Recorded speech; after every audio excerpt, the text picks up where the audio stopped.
This is Synaptical, episode 1. It's April 23rd, 2015, and I am podcasting out of beautiful Franklin, Tennessee.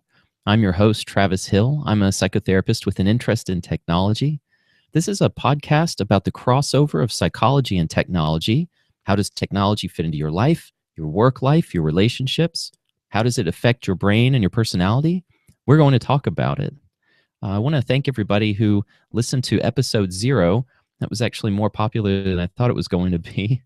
So I appreciate the listeners. Thank you very much. I thought I'd start out the episode today by talking about Synaptical, the name, and how it came about. Synaptical it's just a made up word, but it's a combination of the word synapse, which are the neural connections in the brain, and technical, talking about technology and those things that we're going to talk about on this podcast. So there you have it, Synaptical.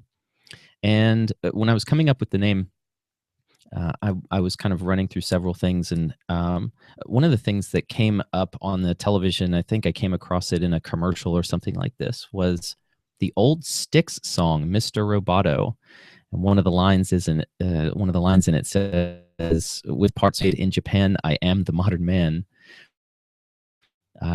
If you can go back and listen to that song, I think it says a lot about human psychology, the human condition, and technology, and people's fascination with technology, but also understanding that it has its limitations and as well as frustrations. So I would recommend people go back and listen to that song, Mr. Roboto. It's a pretty good one. I was an 80s kid, so 80s song stands out to me. I like the 80s music. Being the first episode, I wanted to introduce myself a little bit. My name is Travis Hill. I'm a psychotherapist in private practice out of Franklin, Tennessee. I have an interest in technology as well as mindfulness, which I integrate into my practice a little bit. And realizing that there wasn't a podcast out there to talk about what my interests were, at least a interest in a combination of these things, I thought I'd go ahead and start one because I was seeing over the years, seeing more and more people come into the office.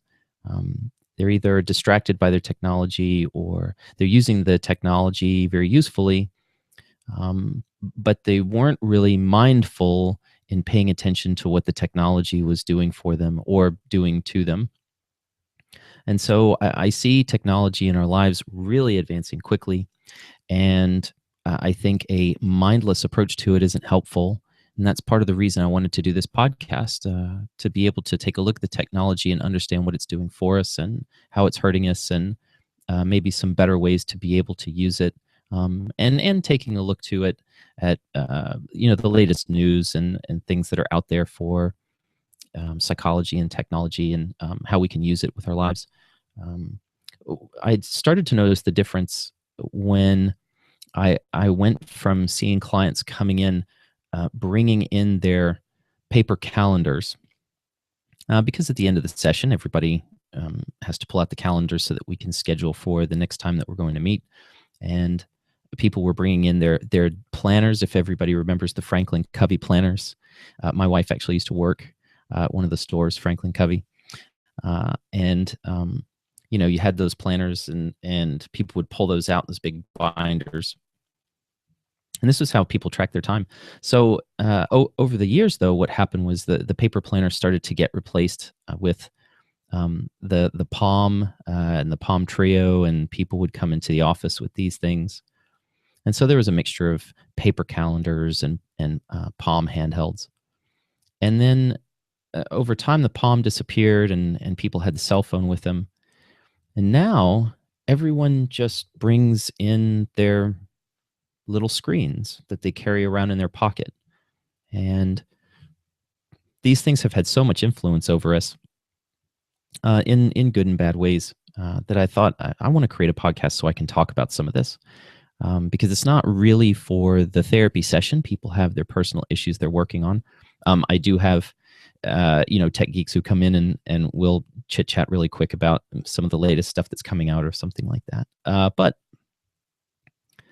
I think that this is becoming so integrated, which I actually think is great, um, that people aren't really paying as much attention to it. They're not understanding what it's doing to them and what it can do for them. In fact, this morning, my wife texted me and she said, "I need you to remind me when we go to the school this evening for our daughter. I need to talk to the people in the main office. If you could remind me that when we go up there this evening." And and I said, "Well, why don't you just put that in the reminders app and then have it tell you? It'll remind you when you show up at the location, because at least iOS has a reminders app that will allow you to use the GPS function in the phone to remind you when you arrive or leave a specific location." And I said, or you can set the time. You can just tell the reminder to tell you at a specific time. And she said, "Oh yeah, that's a great idea." Um, and we have the ability to use this technology in helpful ways, and ways that we can forget, but it can also hurt us as well.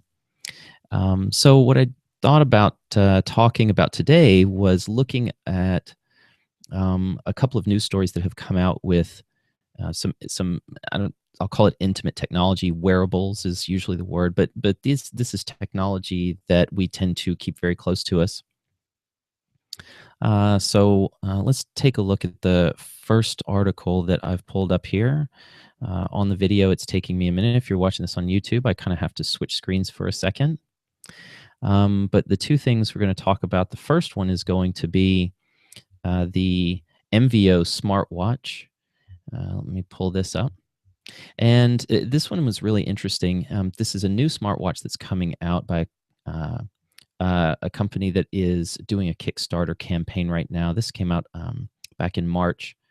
The name of the smartwatch is MVO.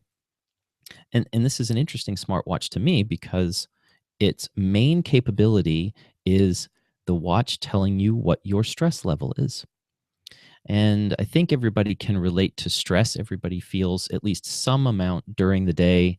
And there's two types of stress: eustress and distress. And distress is what we normally think of when we say stress. Eustress is good stress. This is when you're exercising moderately, or when you're getting excited about a vacation coming up, or something like this. But the thing about stress that's interesting is that your body can't tell the difference between distress and eustress. And so what this watch is doing is it's providing a more mindful look at reminding you this is your stress level. So it's very easy to ignore stress levels during the day, both distress and eustress. And so this watch shows your stress level in real time. It tells you when your stress reaches certain thresholds. It warns you when your stress is dangerously high and gives you tips to reduce it. So the watch will even give you not just feedback on how you're doing, but it will also tell you, hey, these are some things that you can do in order to help yourself. And because of its sensors, it'll also track daily activity and movement. And it's a pretty modern looking watch, stainless steel case, leather bands. It's pretty nice. I'm a little bit of a watch guy, so it looks decent. Anthony Moskalenko from MVO thinks it's a long-term deal, saying the watch will help users to develop stress control habits and cultivate more mindfulness. Stressful events will never go away, though our ways of dealing with it will evolve. I totally agree, Anthony. I think you're right. And if we can have a watch that just keeps us mindful of our stress levels, so that we're paying more attention, I think that's a great idea. So that's the MVO smartwatch. And in wearable technology news also, the University of Rochester back in March did a study with Google Glass in which they had the technology and an app inside Google Glass help with public speaking. And public speaking is one of people's biggest fears. And so Google Glass is a way to help. I thought this was really interesting how they did it. It gives real-time feedback to the speaker on volume modulation and speaking rate while being minimally distracted. So what this means is that when someone was giving a speech, they would wear Google Glass, and the app on the glass would give them real-time feedback to let them know if they need to speak up, or if they need to soften their voice, or whether they need to speed up the rate at which they're speaking, or whether they need to slow down.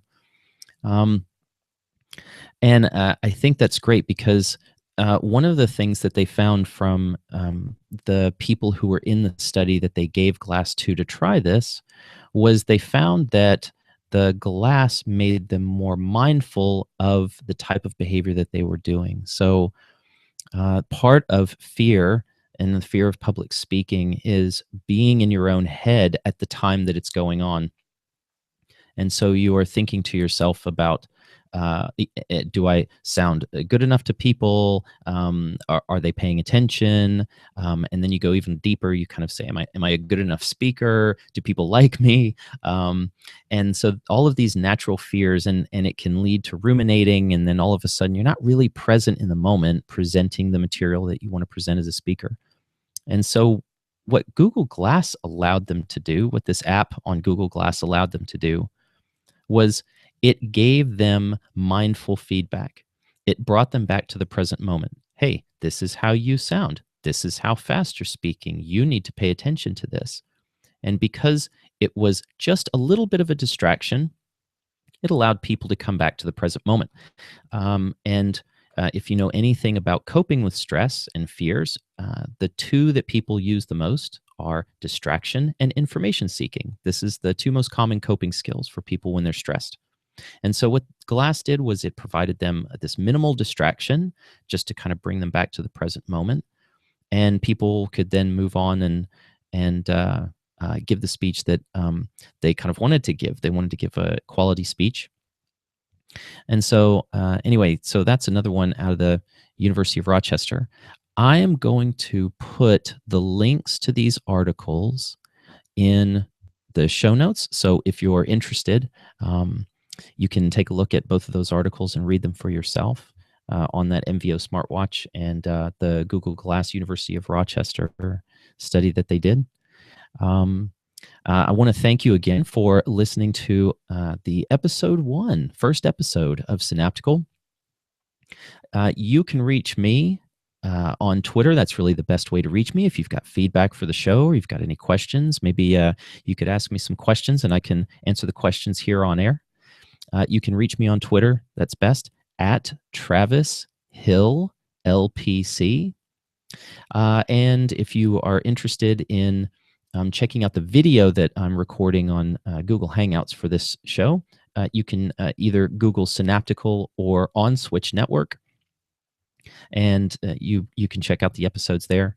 And we should be hitting iTunes today. Actually, I've submitted the podcast for iTunes, and so if you've listened to this podcast and you've gotten something out of it, I hope you have, and I hope you continue to get something out of it.